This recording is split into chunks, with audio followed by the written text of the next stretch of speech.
Manny Diaz didn't know how to recruit. Guess what? Who did y'all get in the transfer protocol? Nuts and honey.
Yeah, good morning in that, though.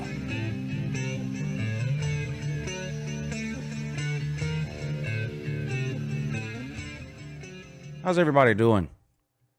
Happy Thursday. Welcome to the morning show with me, Uncle Lou. A couple of guests on today. Of course, it's Thursday, and that can only mean one thing. VikTube's LouAnon segment coming up for you this morning. Sent me the email yesterday, and now this is one of my all-time favorites. I've made videos on this in the past, actually, like way in the past. You have to go like way back in the Uncle Lou archives to find it. But he wanted to talk about the HAARP machine, HAARP. And unlike most of the other conspiracy theories that VikTube has brought up on his Thursday segments over the last few weeks, this is one where I'm willing to consider some truths based in this conspiracy theory here. Some of the other ones were pretty potato. But this one, I'm not so sure. I'm not so sure. And Nate the Great coming on today too. So Nate, I know you have limited time this morning, so Nate, you can call in whenever you want. Call the call-in show number. I turned the phone system on this morning since both of y'all are coming on. So and you too, VikTube. But let's get VikTube to call in at 8:30. VikTube, 8:30 for you. Nate, you can call in on the call-in number whenever you want. 706-786-4481. 706-786-4481. The same number you call for the call-in shows at night. But anyway, hit the thumbs up if you haven't already. This is going to be a good show. It doesn't matter for me. Hit the thumbs up for our boy Nate. And hit the thumbs up for the MVS of 2021, the most valuable slob, VikTube Productions. Hit the thumbs up for those two guys. They'll be coming on and joining us here in a few minutes. Let's see who's here this morning. Chess Hall, waking up early like a responsible individual. Good job, buddy. Slim Shady, Rick Sanchez. Mark Man is here.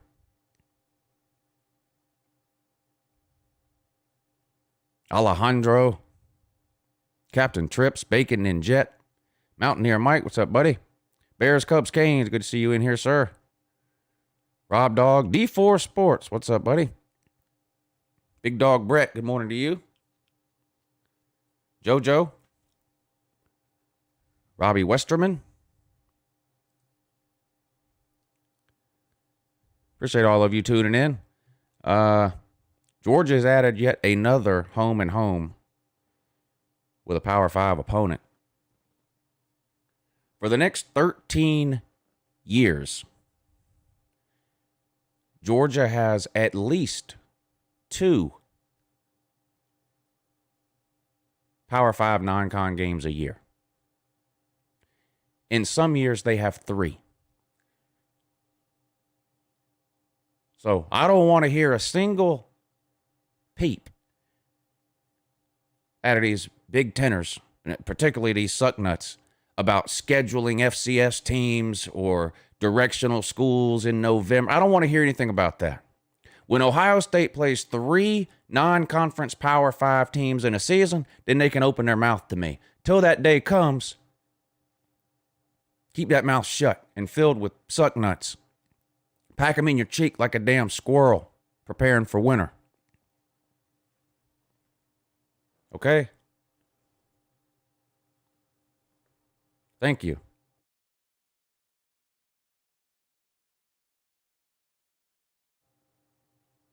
Thank you. And to the Florida man, start scheduling, people. Okay? Enough of this. Oh, we play Florida State every year. Whoopity-doo! That's amazing. That's amazing. Keep playing Florida State every year.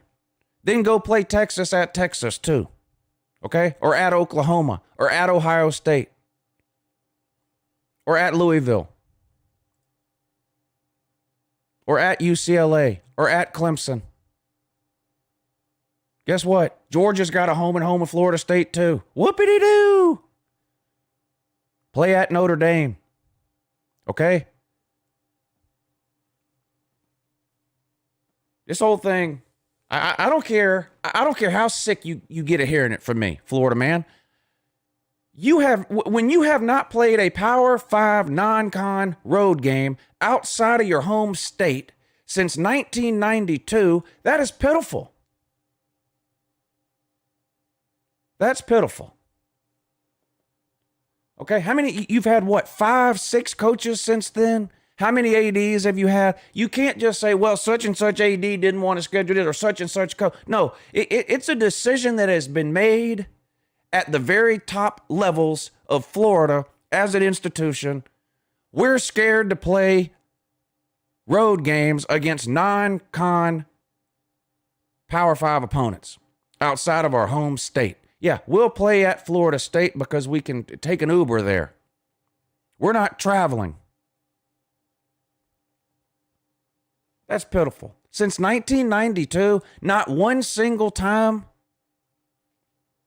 And the last time you did, you got bent over by Syracuse. That's why, Jesus Christ, you travel to Syracuse and lose. No wonder you quit scheduling road games.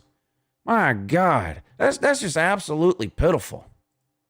I mean, that's just embarrassing. Embarrassing. Nate, is there a reason you're not calling in? You said you had to call in right away because you could only stay on for a certain amount of time. So that's on you.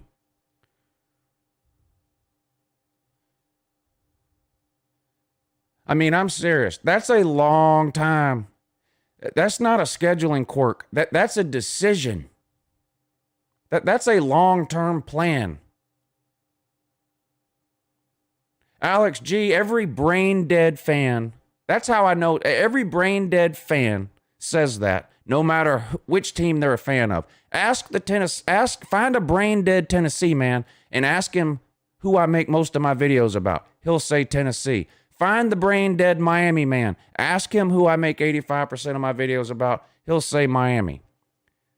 Find Alex G, a brain-dead Florida fan. Ask him who I make 85% of my videos about. He'll say Florida, just like you just did.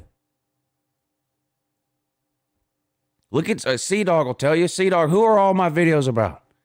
Listen, man, I'll tell you Georgia Tech.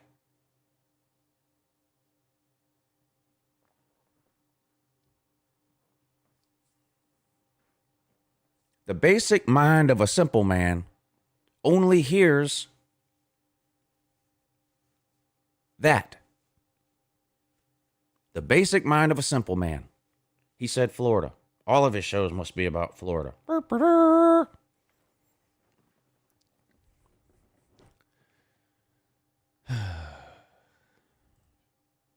What else with college football?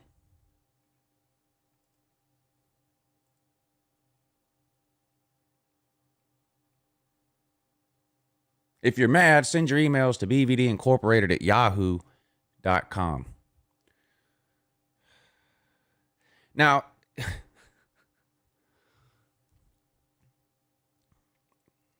the NCAA is in the Supreme Court trying not to pay players.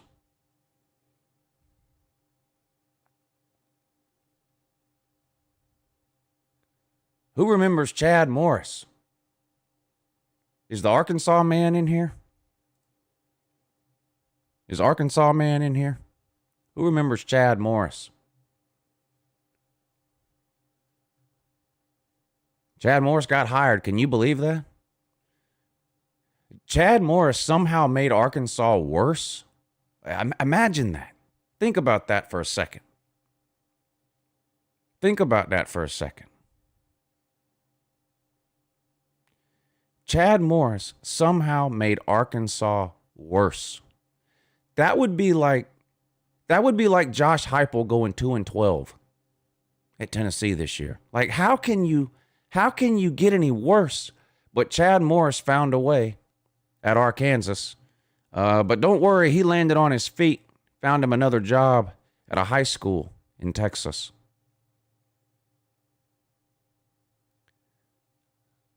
How about Vanderbilt? What is Vanderbilt trying to do? Vanderbilt is spending $300 million to upgrade their facilities.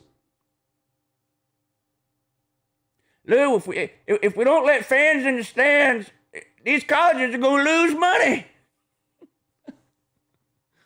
Nobody goes to a Vandy game when there is no limitation on seating. So, listen, these colleges are printing money.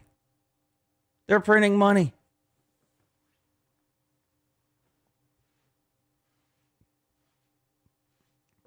Georgia had 3 home games last year.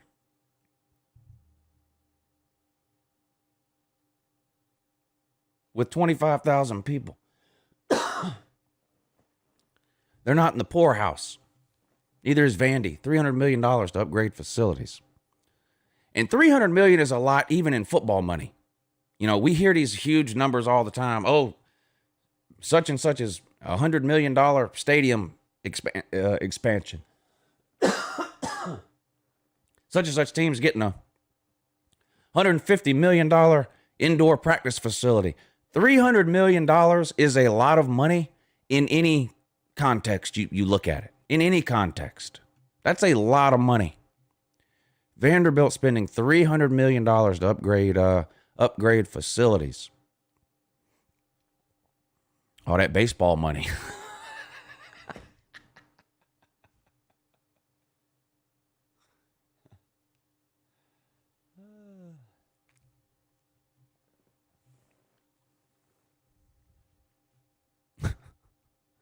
Slim Shady, are you in here? Are the truckers in here? Where's the truckers?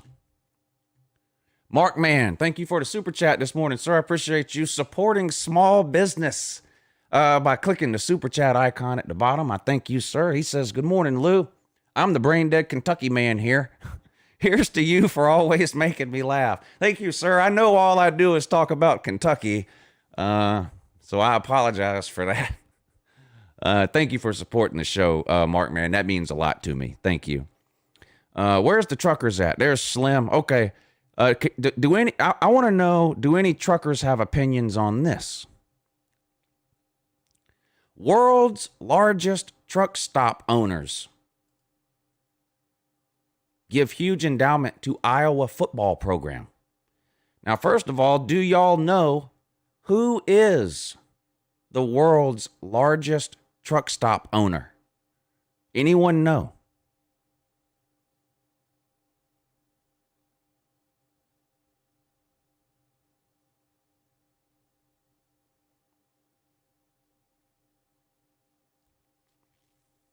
It's a couple who owns a massive Interstate 80 travel center in eastern Iowa. And they have donated $10 million to fund the Iowa football program. Will and Renee Moon.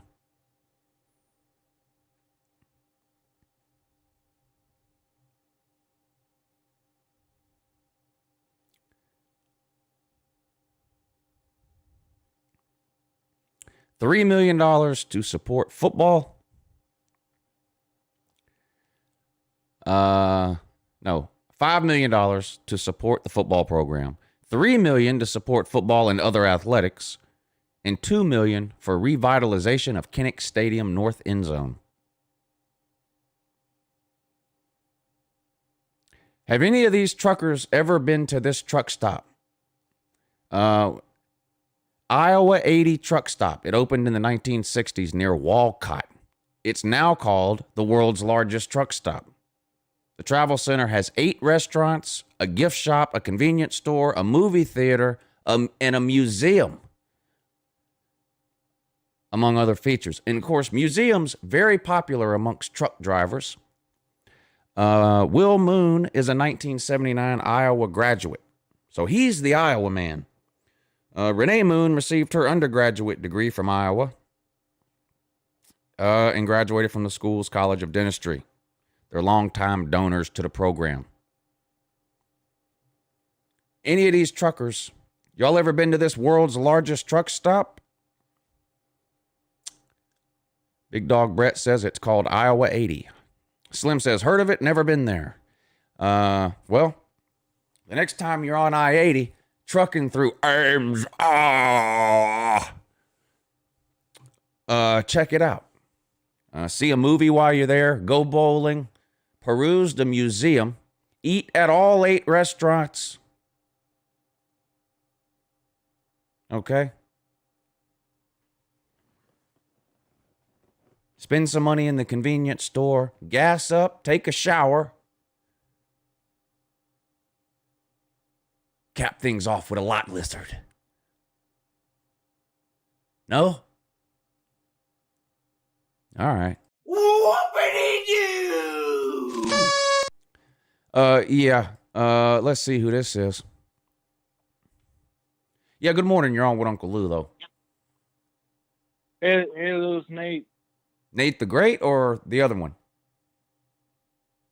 Nate the Great. Okay, good. That's who I was expecting. How are we doing this morning, sir? Very good, sir. Just eating some breakfast right now.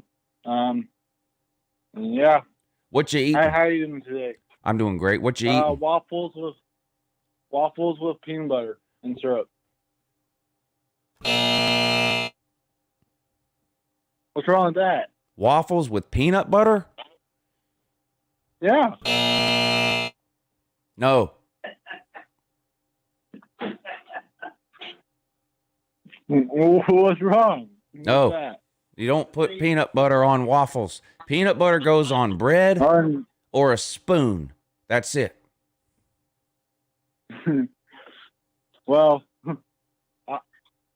it's a thing in the Midwest, I would say, but I don't know if everyone agrees in the Midwest. But I think I'm the only one. I mean, don't get me wrong. Uncle Lou enjoys a good waffle, and Uncle Lou enjoys a good peanut butter sandwich. Or, you know what's even better?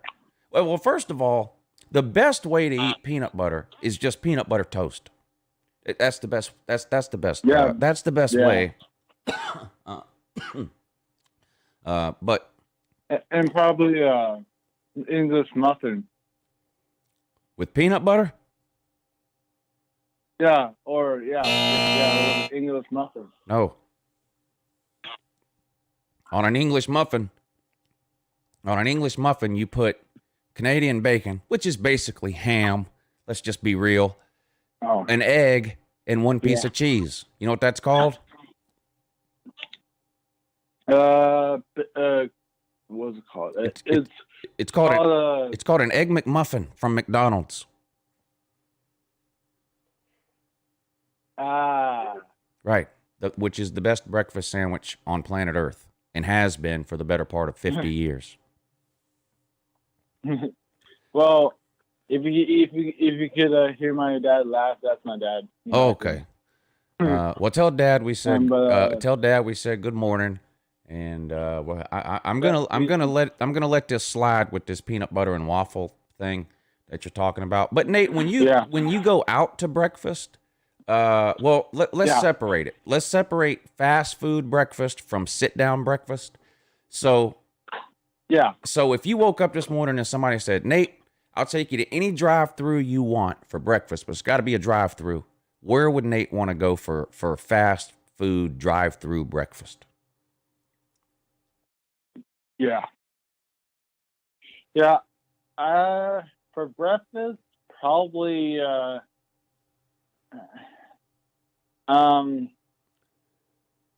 well, I don't remember, but I probably where do I usually go for fast food breakfast? Fast food breakfast? Yeah. McDonald's. McDonald's? Yeah. Okay. There you go, my man. That's right. McDonald's was the correct answer. Now,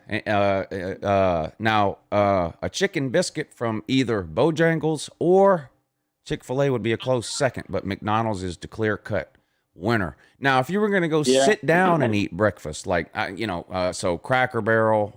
Well, first of all, do y'all have Waffle House up there? No, not in the Midwest, but I think Kansas City, yeah. Okay. Have you ever been to a Waffle House, Nate?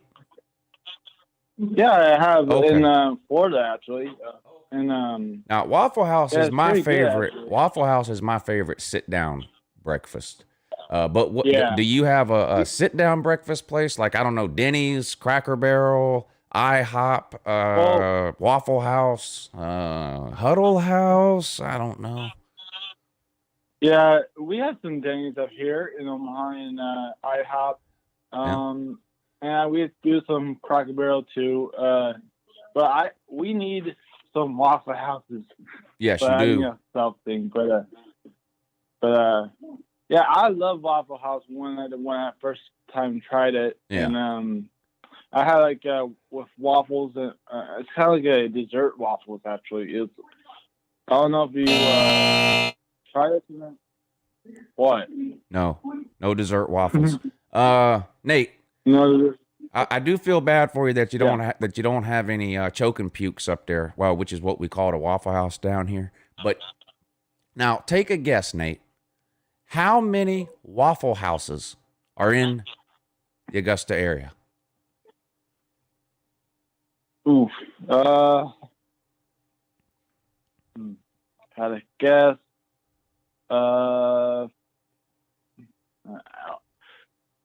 45. 180. Oh, dang. I was going to say 400 at first, but I think that's too much. But, yeah. 180. Yeah. That's pretty a lot. That's a lot. I actually ate it one yesterday, believe it or not. Nice. Yeah, it was good. I had 2 eggs over easy with toast, an order of bacon extra crispy with hash browns scattered, smothered, and covered, also extra crispy. That's the way to go there. Didn't have a waffle yesterday, but waffles would be acceptable. Yeah. How pancakes or I love pancakes. In the South, which is I like pancakes too. Or does in the South you call it flapjacks, or is that like? We call them pancakes. There may be other. I mean, I've heard the term flapjacks, but we call them. There may be some people. I don't know if that's a geographical thing or not, a southern or northern, or I don't know. But I know I call them pancakes. There may be some people down here that call them flapjacks. I don't know. But I call them pancakes. You know what else is good, and it's easy to make at home too. French toast. Crepes. French toast. Crepes. Oh yeah. What? No. Oh, that's French thing. French toast. You like French toast? Yeah, I love French toast. My dad usually makes them, usually on the weekends. And plus he has a French toast recipe, which is really good. I know you can. I don't know how he makes it, but it's pretty good. How do you make it at home?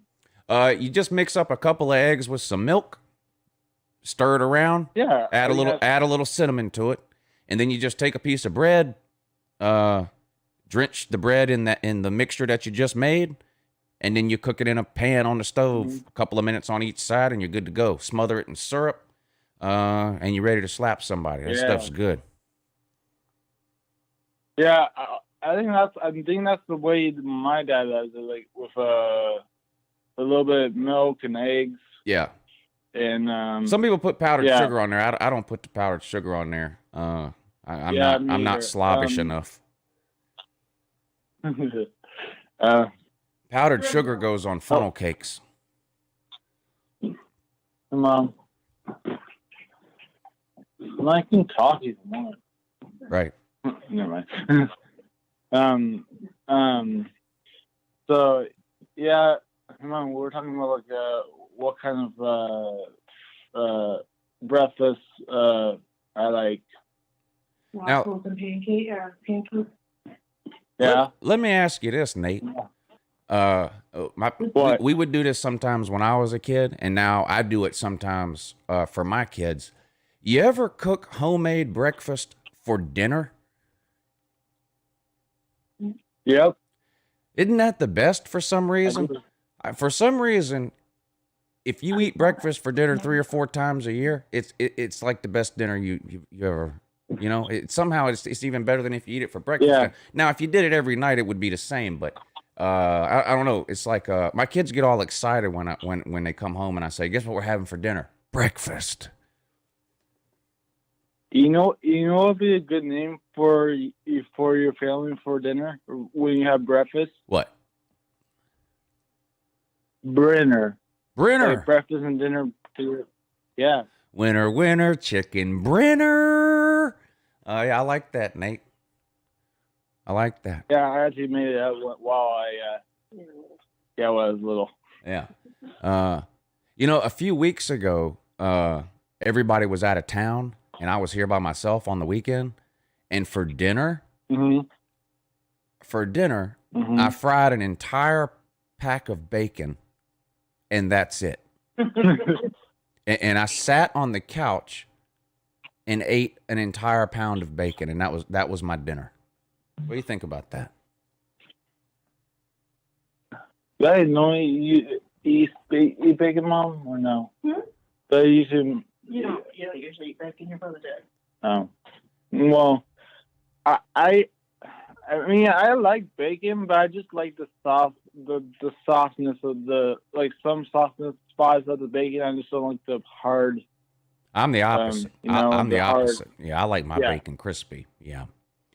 Yeah, I know. I like bacon, but unless it's like there's spots that are, somewhat raw. Yeah. Well, my slob level is 1 million. I can eat a pound of bacon, no problem. I ate that pound of bacon. Yeah. I ate that pound of bacon and lost 2 pounds. Jeez. Yeah, it's a gift. It's a gift. Now, cholesterol. Yeah. Cholesterol may be a different story. I don't know. Yeah. But who knows? Yeah, and I got a package right here. I don't know where it came from, but it looks like a fishing box or fishing package. But yeah, I don't know. I ever asked you this, but do you love to go fishing sometimes if you have the time? No. No. Okay. I don't have the patience for fishing. I've been before. I had a really good friend. Growing up, I had a really good friend whose grandfather had a boat and was big into fishing. And I remember there were several weekends where I would, me and my friend would spend the night at his grandfather's house on like a Friday night. And he would wake us up at like 3:30 or 4 in the morning, drive us to the lake, throw us in the boat. And all I do when I go fishing, Nate, because like I said, I don't have the patience. All I do when I go fishing, I throw the line out. And if nothing bites in like 5 seconds, I'm like, well, this isn't working, and I reel it back in, and then I throw it out again. So I just spend all day throwing it and reeling it, throwing it and reeling it. I don't have the patience, I don't think, for fishing. But a lot of people down here do it. We got a big lake down here, and it's a popular thing for people to do. I've just never really gotten into it. Yeah. Yeah, my Uncle Billy, which is my mom's younger brother, he usually he goes fishing a lot, which is sometimes in the South, like Arkansas or Missouri. I don't know if Missouri's in the South, but he has a boat that he usually does like you did, but not like 5 seconds, but like cast and reel it in. But like wait for like 5 minutes and then reels back in. I think it's pretty fun, but I know we all have our opinions and own views. But I do all my I do all my fishing and hunting at the grocery store. Oh, for the get some new fishing pets or what? Yeah, I go hunting for steak and hamburger meat and pork chops and chicken breasts. That frozen shrimp, that's good too. Yeah. And I have a 100% success rate on every hunting trip I've ever been on. Yeah. Mom, I don't know how many miles I would just walk like last night. How many miles or minutes for a mile? And it was more than a mile. 1 pound. What'd you say? You ran a mile? No, he walked a mile to the store last night. Oh, wow. On his own. He didn't want to wait for a ride. Oh, well. I want to get like something like for PlayStation, so to get like gift cards. Well, prepay the money, get cards for PlayStation. Oh yeah. What games are you playing on the PlayStation? At Fortnite? Yeah, that Fortnite. Yeah. You play that Fortnite? Yeah. But I do some. I love it. I like to play mostly sports games on PlayStation, like NHL, maybe Madden, but it's not that good anymore. But MLB The Show, which is basically baseball, Major League Baseball. Yeah. Then Fortnite. You a baseball fan too? Yeah, I do. Yeah, I'm a baseball fan. Today's opening day. For college football or college football, college baseball. Major League. Oh, yeah, today's opening day for Major League Baseball. Let's see who's the teams up there where you're at. So you would be maybe a Cubs fan? Oh. Yeah. No, I'm not a Cubs fan. Cardinals? I'm a Royals fan. Royals? Royals. Yeah. Oh, Royals. Okay. Well, at least I did good in the spring practice. That's it. Hey, you remember when Donald Trump congratulated the state of Kansas when the Chiefs won the Super Bowl? Oh, yeah, my mom remembers that. That was hilarious. That was hilarious, wasn't it? Yeah. Oh, of course, Kansas City Chiefs are in Missouri, so. Yeah, but that was hilarious. He congratulated Kansas for Kansas City's. He's a huge geography fan, though. Huge geography. Yeah, but he's not a kid. He used to be president. But yeah, he used to be president, but he's not. Right. But yeah, my mom said that it was just to warn me I have like 3 minutes till I have to get dressed and wait for my ride. So. All right. Well, you're in charge for the last 3 minutes. We'll talk about whatever you want to talk about for these last couple of minutes. So, what's on your mind? All right. Well, I know we don't usually talk some sports on here, but I want to talk a little bit of sports, but if that's okay. Of course.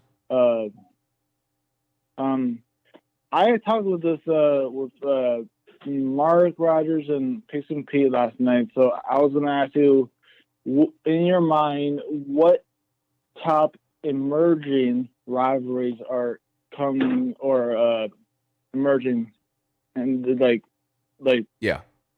I think Clemson and Alabama has become somewhat of a rivalry. Now, I know they don't play often, but they've met several times in huge games over the last 4 or 5 years, and those are the two best programs in college football right now. I don't really know. I doubt Clemson. I doubt most Clemson fans, I'm sure, don't consider Alabama a rival, and most Alabama fans, I'm sure, don't consider Clemson a rival. But because they've played in so many high-profile games over the last few years, I think the rest of the college football world, outside of Clemson and Alabama fans, like I look at that as as a pretty good rivalry over the last 5 or 6 years, or so. Yeah, it's kind of like the when you know I think I think you remember when Nebraska and Miami first time they met and they made a rivalry based on the bowl games, but yeah, I think that's kind of like what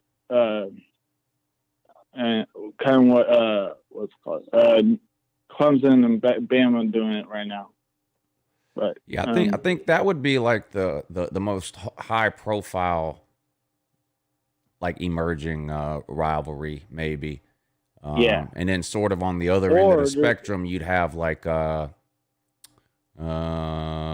Miami and Duke, Miami and Georgia Tech, these series that are pretty even over the last 4 or 5 years, which is sad but true. Yeah.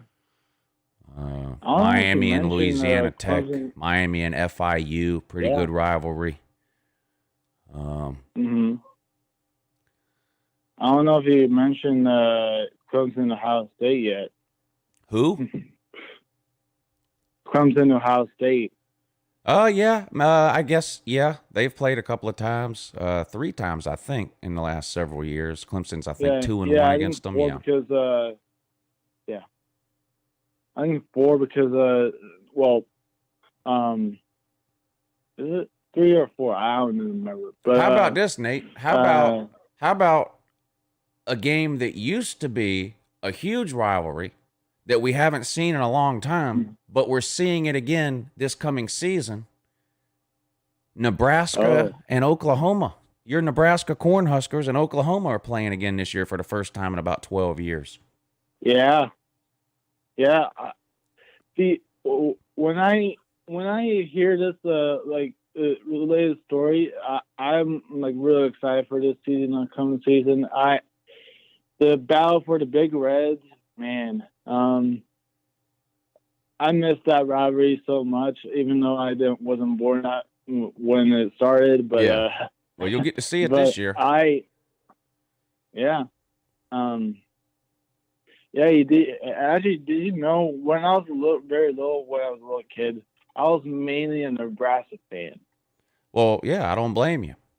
How about this for you, Nate? You want to know? You want to know the greatest college football team of all time? Oh God, sure. 1995 Nebraska. Ooh. Yeah, it's between them and what was it, 2001 Miami, but I give Nebraska the edge. Nebraska had an average margin of victory that year of like 40 points a game. Mm-hmm. That was an amazing team. Yeah, that's a lot. Yeah. What was that year when Charles Woodson was with Michigan? I forgot. It would have been around that time. I think that's it would have been. I think that was. That might have been 90. No, that was 98. I think it was 98 when Charles Woodson won the Heisman. Yeah. I think that's a pretty good team too, but I think Nebraska might be the versatile. You should you should ask the Tennessee man about Charles Woodson's Heisman and see what they have to say about that. He won the Heisman instead of Peyton Manning. Oh, yeah. Okay. But Charles Woodson better than Peyton Manning. We all know that. Yeah. Hey, did you know that? How many times in Peyton Manning's career did he beat his biggest rival, Florida? Once. 0. Not a single time. Oh, 0. Not a single time. Yeah, but he's the greatest player they've ever had, though. That's rough. Yeah. Yeah. Total. But well, I had to go take a shower and I gotta take some. Well, all right, Nate. Dress and wait for my ride. Thanks for coming on today, sir. Yeah. You're welcome to come on anytime. Yep. Just Next time you get ready to come on, same thing. Just send me an email and we'll get you scheduled up. Okay, buddy? All right. All right. And tell Mrs. Nate the Great that I said hello and to have a good morning. I will. All right, Nate. Talk to you later, buddy. You too. All right. Bye. Nate the Great checking in this morning. VikTube, you're up, buddy. Call the show number whenever you're ready. It should be amazing. Lizard Circus, thank you for hitting the super chat this morning. Sir, he says, hey, everybody, Neo had cataract surgery yesterday, and it went well. He's still recovering, so keep him in your thoughts. Will do. Will do. And here's to a speedy recovery in that. That'd be great. All right, VikTube, call the show number 706-786-4481. 706-786-4481. We'll put you on the show for the, what's it called? LouAnon in that? Yeah. Can't wait. Can't wait. Should be great.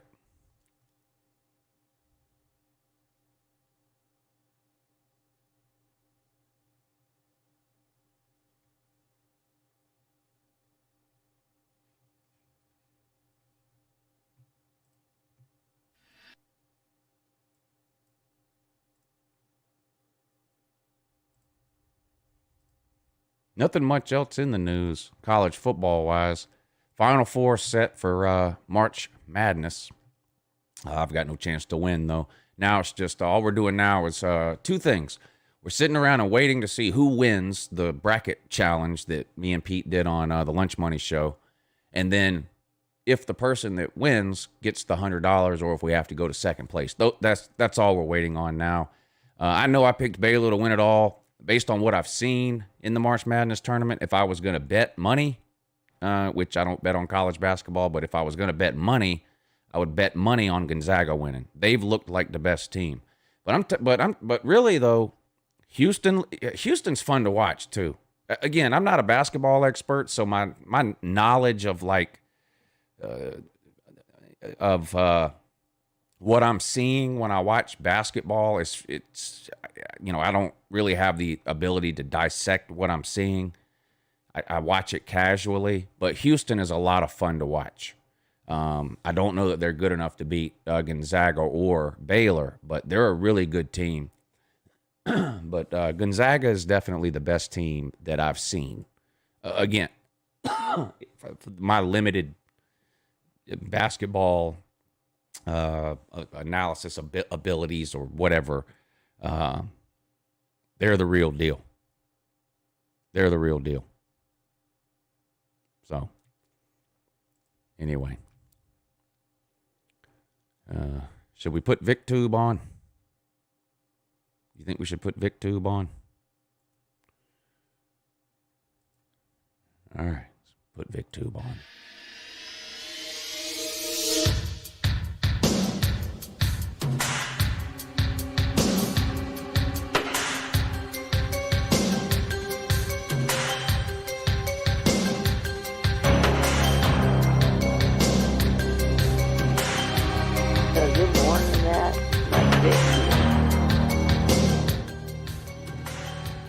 VikTube, good morning, sir.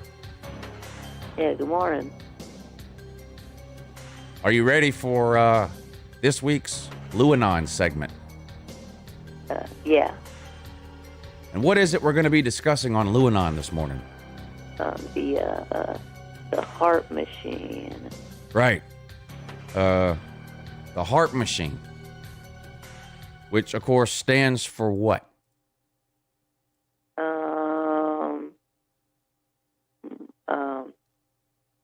I don't know, but it's something about weather manipulation.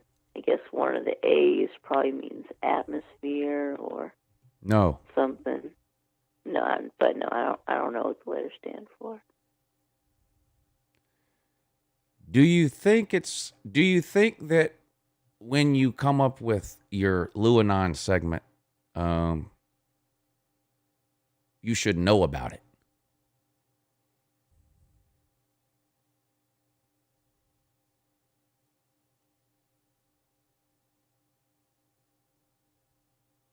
Yeah, just a second. Is this a bad time? Oh, yeah, it means high frequency active auroral research program. Yes, high frequency active oral research program.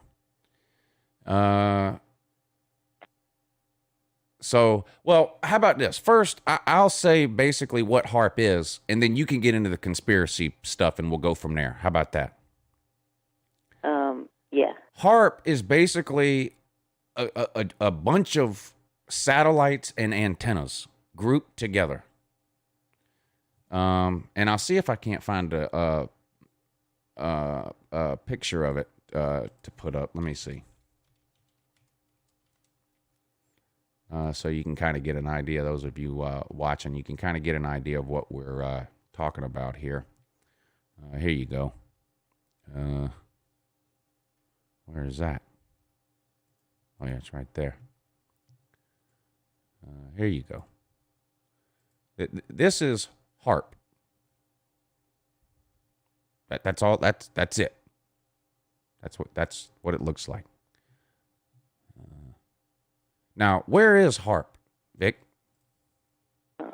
Alaska. Alaska. Okay. Yeah. Right.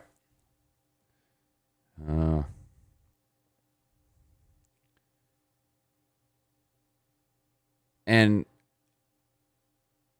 what's the official story on what HAARP is for, or its purpose? Yeah, they are studying the ionosphere. Yeah, that's a layer of the Earth's atmosphere.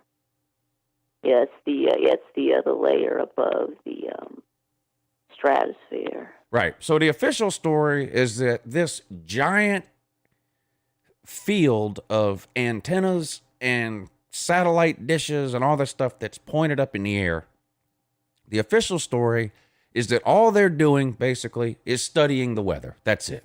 We're just studying the weather. Like they're a bunch of meteorologists, right? That's the official story. Right. So I'm assuming then the National Weather Service runs HAARP. Would I be correct? No. No. Who runs HAARP? NASA. The military. Or the Air Force. The military. The Air Force, yeah.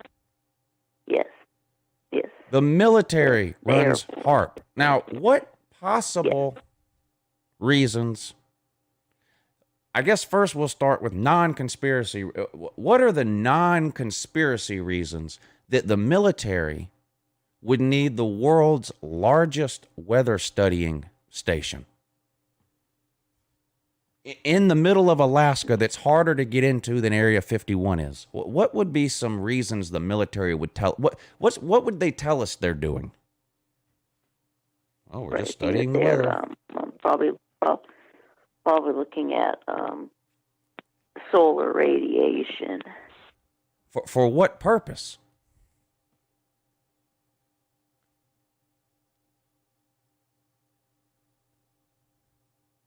I don't know. Yeah, they say that it's just for research and it's just for right. I mean, what are they? What are they doing? Are they? Well, we got to make sure we don't start a war during a heat wave. I mean, there really is no logical.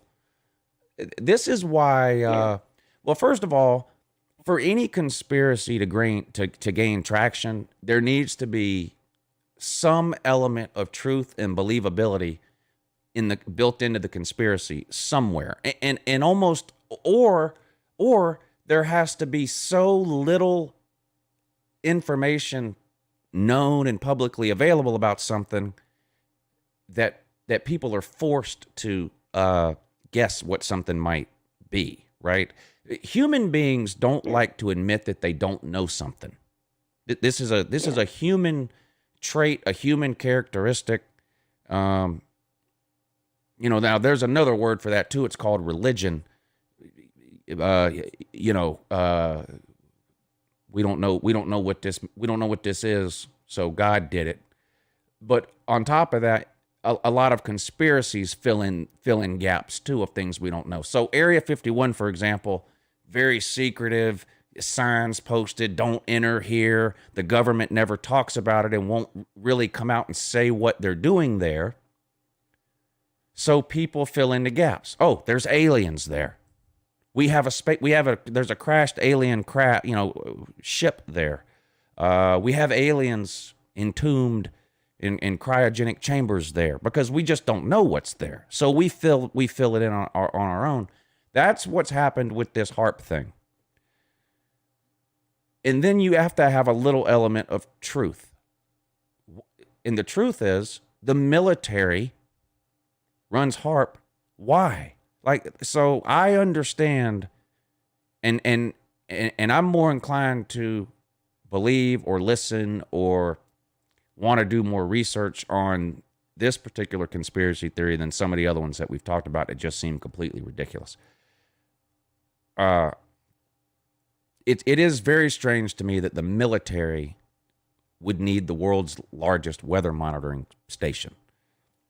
So that's sort of the groundwork of HAARP and the official stories of what it is and all that. So why don't you tell us the conspiracies? With the conspiracy, yes, is that the HAARP is really for controlling the weather. Right, weather control, weather manipulation, weather creation, even. One of the biggest or most popular theories centers around hurricanes. That they can or are trying to develop the ability to steer hurricanes. And of course, if they were to ever achieve this ability, they would only use it to steer hurricanes into the sea where it wouldn't bother anybody. I mean, they would never use it as a weapon.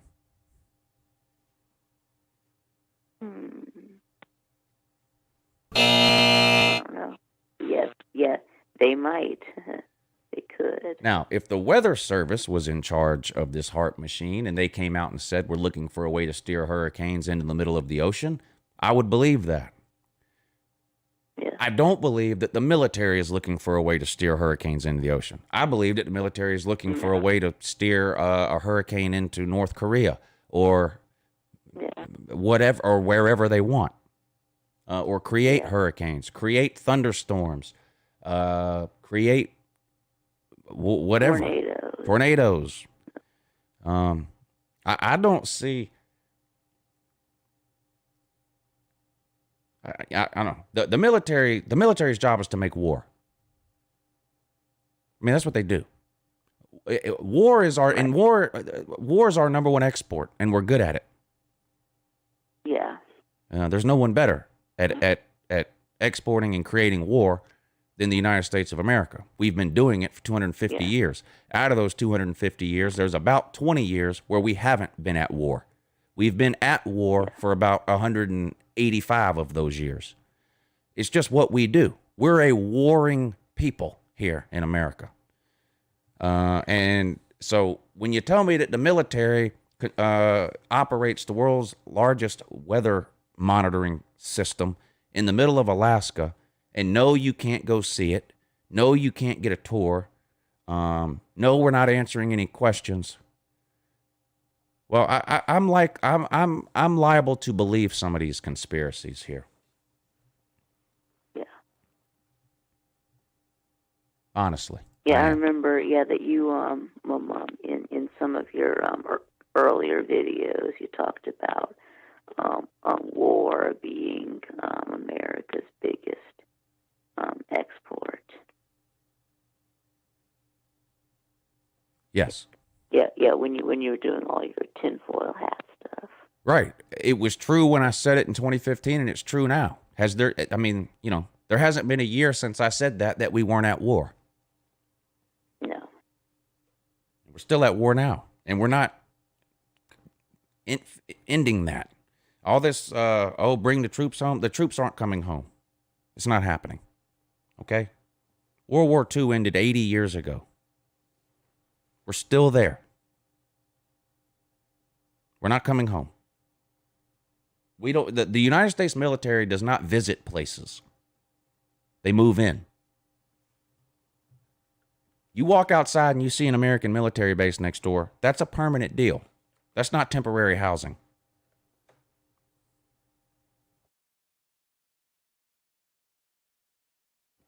Now, the United States military has a stated goal, a publicly stated goal to, quote, own the weather by 2025.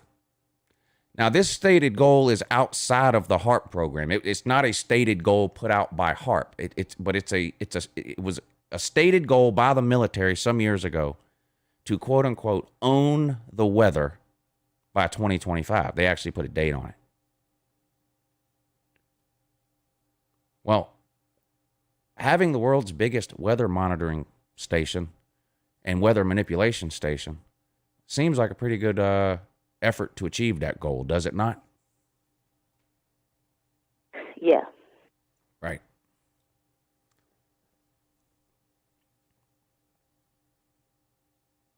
I mean, earthquakes, hurricanes, tsunamis, and not just for the purpose of killing people. I mean, obviously, like you look at that tsunami from Indonesia back 15 years ago, whatever it was, it killed millions of people. But has the power ever went out at your house during a thunderstorm? Yeah. Yeah. Wouldn't that be convenient? Mm-hmm.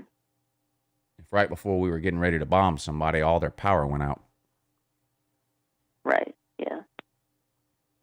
That ever happened in modern times? Yeah. Of course it has. Every time we bomb Iraq, we turn their power off first.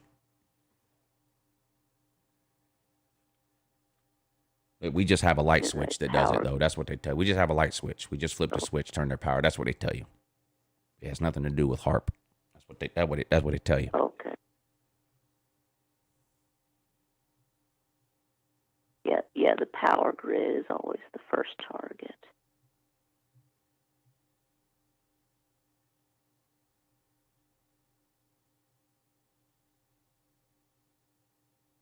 Yes. Anyway, yes, I remember there was one time you made a video where you blamed Obama for ruining Memorial Day weekend. Right.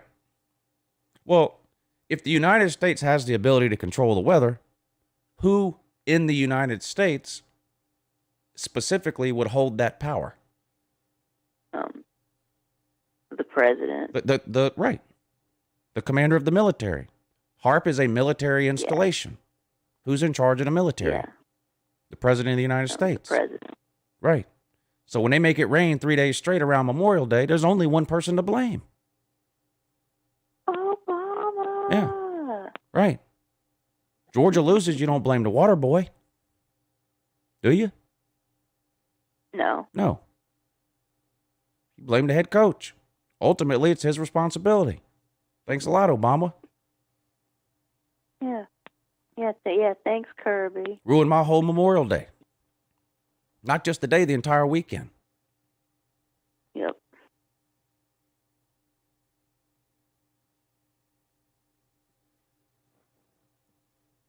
Yeah, so anyway, so the reason why I wanted to talk about this is because the weather has been behaving strangely yesterday, because yesterday it was in the 70s, and then today it's in the 50s, and we have like a low around 30. So yes, on the first day of April. Yeah, and it's cold.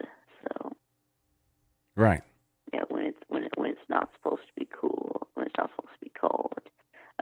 So April Fools from the Biden administration, I guess. Unacceptable. Unacceptable.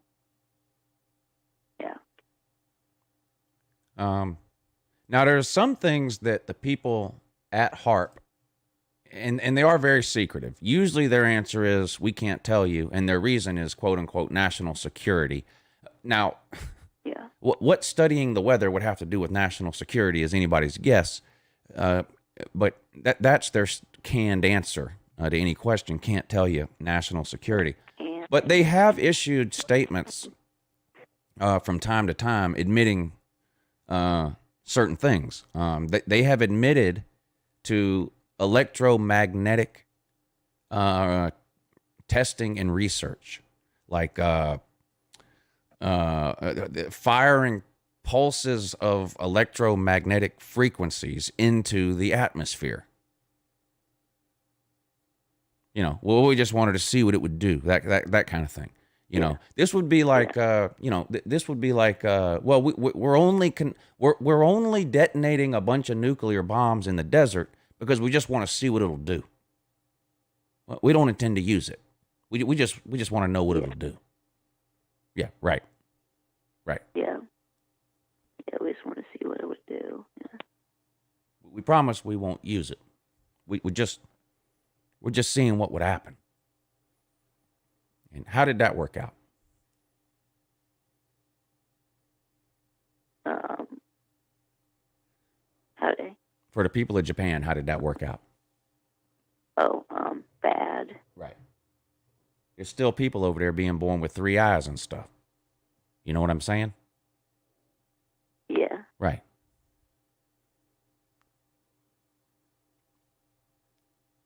There's shadows on the sidewalk over there where people were standing when that bomb went off. They're gone. All that remains is the shadow, because the blast bleached the sidewalk, but they created a shadow over a portion of the sidewalk. Their shadow is still there. They're gone. You know what I mean? Yeah. So, but they just want to see what it'll do.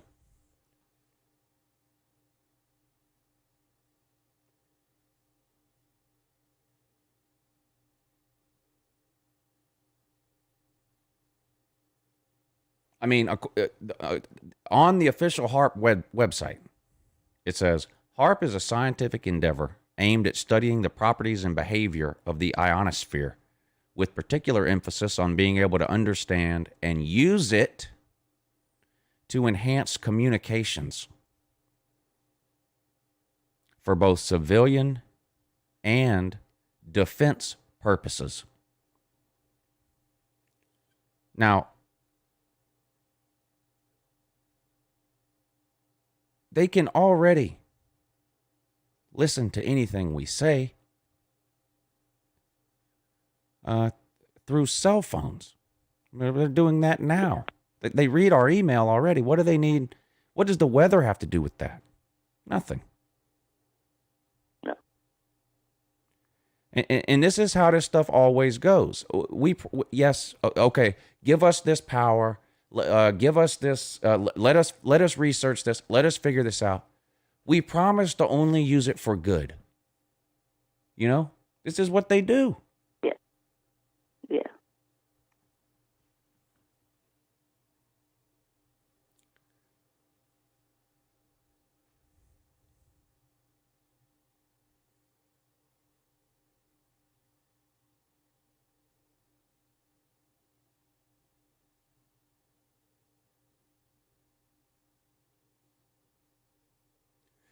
The guy who's credited with creating HAARP, or you know, the person whose idea it was, he was in charge of the program in the very beginning. Dr. Eastland is his name. According to him, this is the guy who started this whole program. According to him, here's the stated purpose. Quote, we're attempting to develop a method and apparatus for altering a region in the Earth's atmosphere, ionosphere, and or magnetosphere. So who do you believe? The guy that actually created the thing, who's straight up telling you, yes, we're creating this to alter, which is another word for manipulate, The atmosphere, the ionosphere, and the magnetosphere. Now, he doesn't tell you to what end, but we already know to what end. To create weather, to control weather, to manipulate weather, to steer weather, to cause hurricanes, earthquakes, typhoons, tsunamis, tornadoes, thunderstorms, to cut your power off. We already know. This program was started in the late 80s. It probably took them 3 or 4 years to figure it out. That would have been 1990 or 91. And what happened? We tested it. Where? Where did we test it in 1991? Where we turned their power off? How did we do that? Where did we? Iraq. Oh my God, Iraq has moved 5,000 troops into Kuwait. Yeah. We can't stand for that. You know, we love Kuwait. We have to go save Kuwait, you know. Desert Storm. Yeah, here come the world police, you know.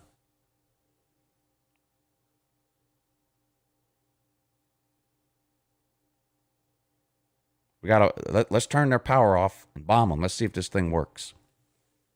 Yeah. We turned their power off. We bombed them. That was it. It was over. We didn't go get Saddam Hussein. We didn't conquer Iraq. That was it. No. We figured out it worked, and then we claimed we won something. And now, did we come home after that? No.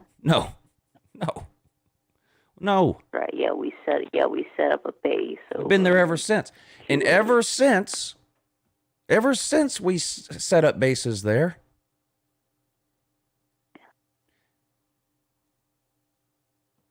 We've been at war there. Yep. So we've been through Iraq and Afghanistan and Syria, and Iran. Iran.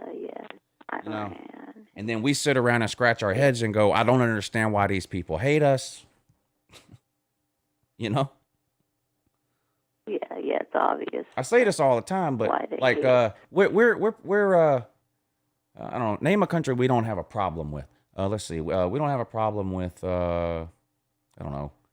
We don't have a problem with the Netherlands. Okay. Great. Or France. Okay, France. We don't have a problem with France. If I walked outside my front door and there was a French military base across the street, everybody in this neighborhood would probably have a problem with that. You know what I'm saying? Yeah.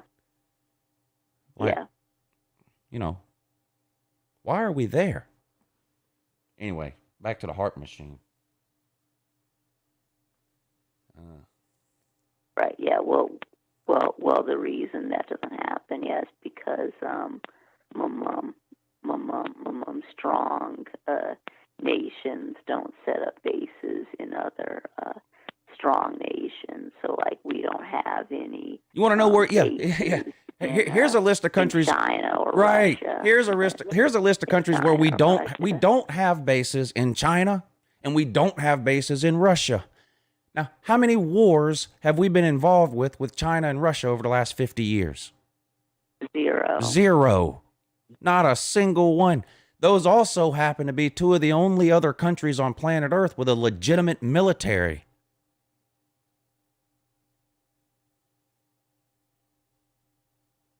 I mean, China has 1 million people just in their army. Forget the rest of the military. 1 million. There is approximately a 0% chance that we ever go to war with China. Ever. It's not going to happen.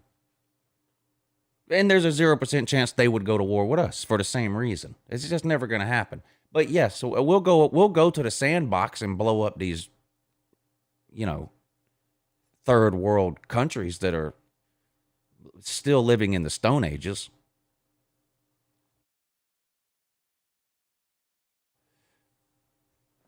Zero % chance we're going to war with a country with 1 million man army. It's not happening. Yeah. And basically the same technology that we have. like China. I mean, it's just not happening. We talked about the nukes earlier. That's the only way to win that war. You're not winning a war with China. You'd run out of people. Yeah, you kill a bunch of them, but they're going to outlast you. It's just facts. The nuke is the only way. That's fact. It's not, but this HAARP machine, though, I don't know. Maybe they can. I don't know. Maybe they steer some giant hurricane over there or something and get away with it. I don't know. Yeah, about tsunamis. Yeah, that's not really weather. You see, tsunamis are caused by earthquakes. In the ocean.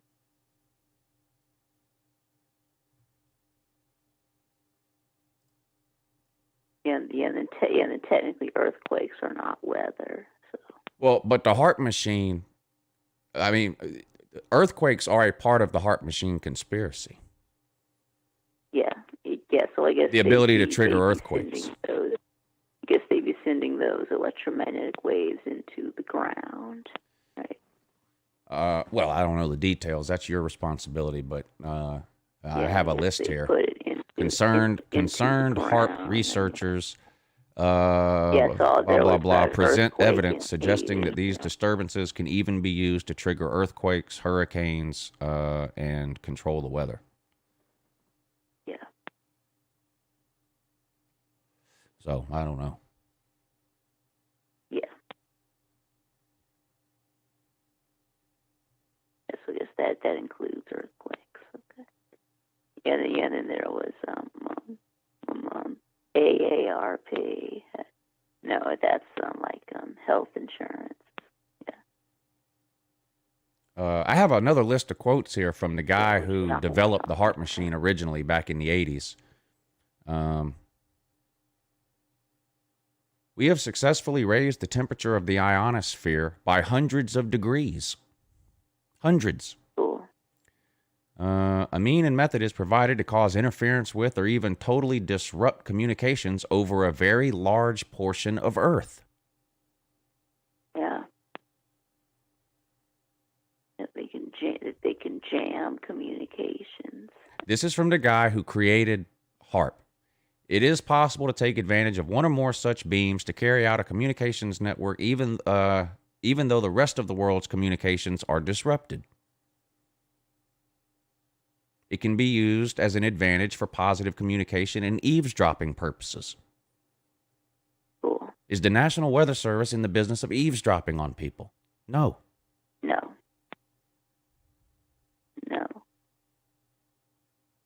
Large regions of the atmosphere can be lifted to an unexpectedly high altitude so that missiles encounter unexpected and unplanned drag forces which result in the destruction or deflection of the missile. Yeah, which would be good. Not being hit by a missile is good.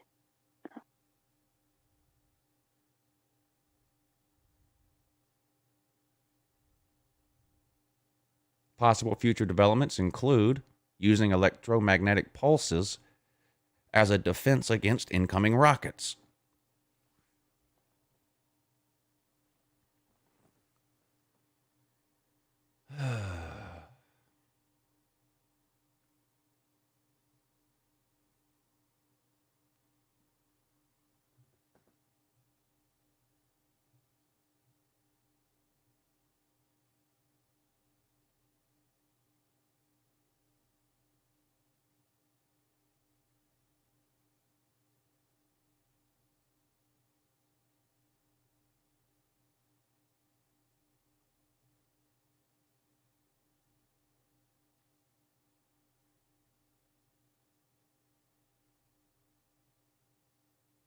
Now, here's one that says,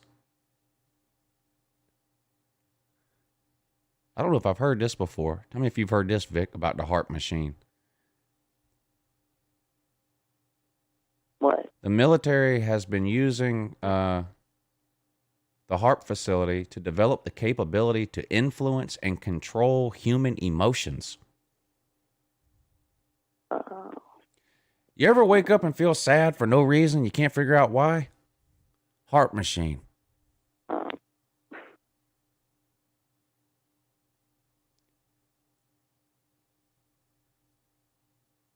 Portions of human emotion can be controlled, including anger, anxiety, sadness, fear, embarrassment, jealousy, resentment, shame, and terror.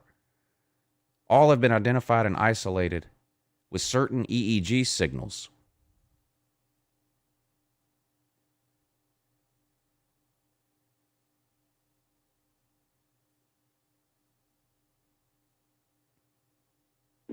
The more I read this, the more scared I get.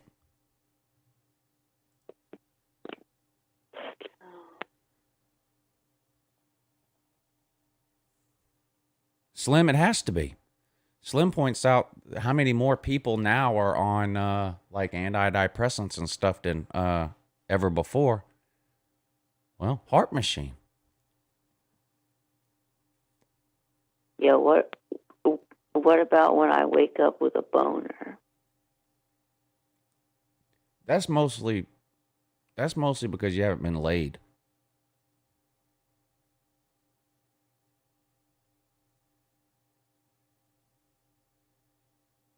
Although I guess that could be the HAARP machine. You'd have to ask the guys that run that other morning show. What's it called? Yeah, Morningwood. Yeah, they would probably know.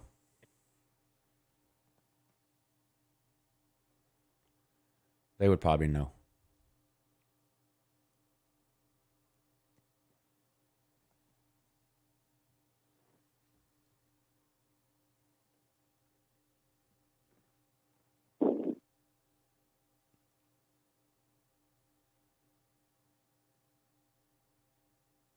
What else do we need to know about this HAARP machine?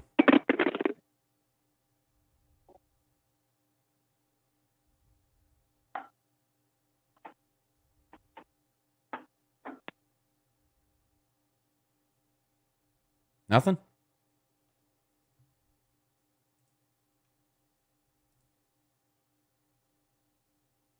All right, you let us know when you're ready.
Nothing to see here. This is just a weather study you're watching here.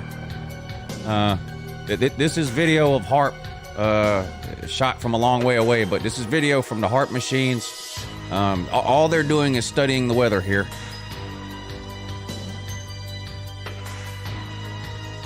Yeah, so I'm back now. Okay, you okay?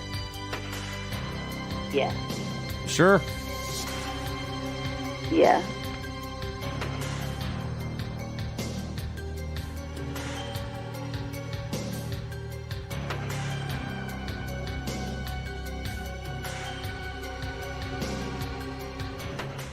All right. Well, we appreciate you rejoining us here. I was starting to get a little worried. Yeah, I know. Yeah, Vic was. Yeah, I was abducted. Issaquah Jeans, thank you for the super chat this morning. He says, VikTube MVP. That's a fact. That ain't no conspiracy, is it? Nope. Nope. Yeah. I guess the HAARP made me drop it. Right. They don't like you talking about them, and obviously they're listening. Nope. Slim Shady, thank you for the super chat. He says, so basically, the military and Big Pharma are colluding to throw tornadoes and pills at me. Yes. Basically, yes. Creeping Death says, HAARP machine caused blown coverage on 2nd and 26th. It could be. I don't know. Can they control the weather inside of a domed stadium? Don't know. They definitely controlled my emotions and made me very sad afterwards, though.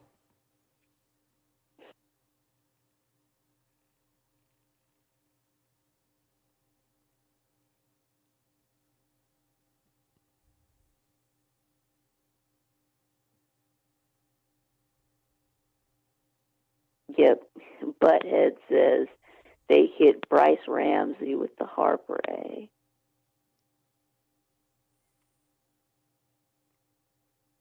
That's still the world's only 4-star punter. Yep. I know. He made a good punter though. Right. He's the only. There's never been a 4-star punter. He's the only one. He's the only 4-star punter. Yep. So, VikTube, I think we covered it all. Would you agree? Yeah. Yeah, me too. I think we covered it all.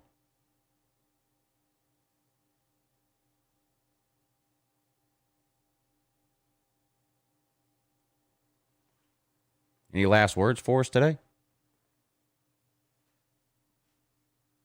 No. I think that's it. Okay, good. Great. Well, we appreciate you coming on as usual, VikTube.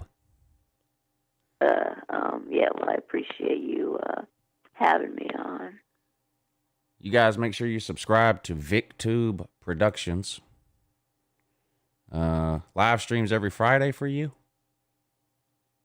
Yeah, every Friday at 6 p.m. Eastern. 6 p.m. Eastern over on VikTube Productions.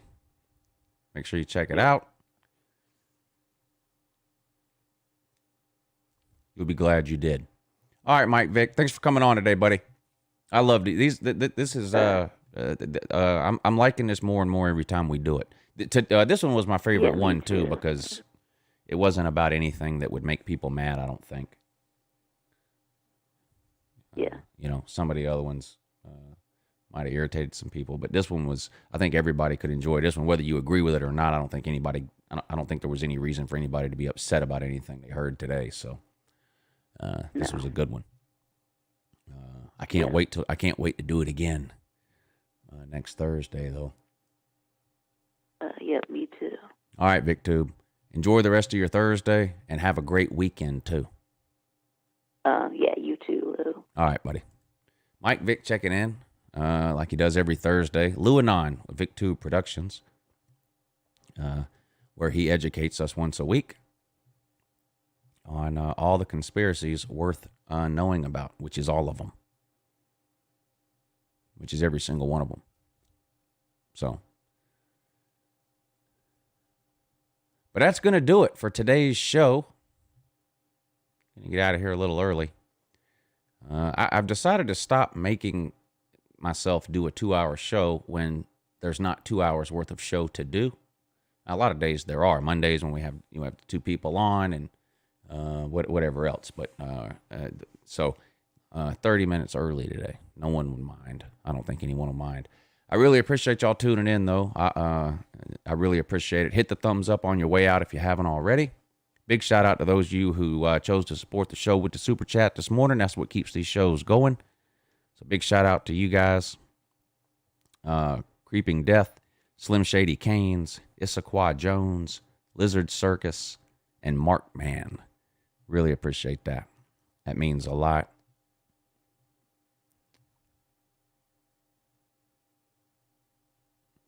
No, you can't email them to me, Alejandro, but you can email them to Mike Vick. Mike Vick's the one that does this, not me. Mike Vick just emails me every Wednesday and tells me what conspiracy theory we're doing. But this is Mike Vick's deal. So as far as getting a list of conspiracy theories to talk about, you'd have to get that to Mike Vick some kind of way. Pinecone, thank you for the super chat. He says, Georgia 2021 national champs, April Fools. I forgot today was April Fool's Day. I have to see if I can get over on some my kids this afternoon some kind of way. Clint Eastwood, thank you for the super chat. He says, God bless LouTube and God bless these United States. 2 things everyone can agree on, I think. Thank you. Jojo, thank you for the super chat. The best thing to listen to on our daily morning commute to work and back is LouTube. I agree. Which is ideal, of course, because then you can listen live. But, hey, some people can't listen live. Also, a great idea to listen on your way home from work if you missed it in the morning, or after work while you're at the gym, or while you're eating dinner, so you don't have to listen to whatever everyone else at the table is saying. Lots of great times to listen to the morning show throughout the day. But anyway, I am going to get out of here. Thank you guys for tuning in. I appreciate it. I'll be back tomorrow morning at 8 a.m. to do this all over again. Have Ballard on. Boy. Lots of questions there. So that should be great. Lots of questions from my boy Ballard. He'll come on tomorrow to read us the news, read us the sports news. As always, if you're interested in coming on the show for any reason or no reason at all, just send me an email. crazyunclelou@gmail.com. crazyunclelou@gmail.com. Tuesdays and Thursdays are probably the best days to come on. Let me know what Tuesday or Thursday would work for you, and we'll get you scheduled. That way people don't have to listen to just me talk. Listen to you, too. All right, hope you guys enjoy the rest of your day. Getting ready for the weekend. I'll be back tomorrow morning at 8 a.m., but until then, have a good morning.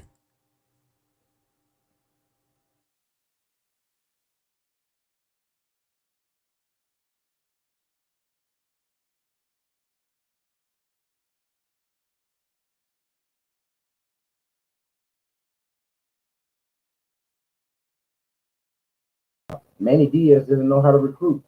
Guess what? Who did y'all get in the transfer protocol? Nuts and honey.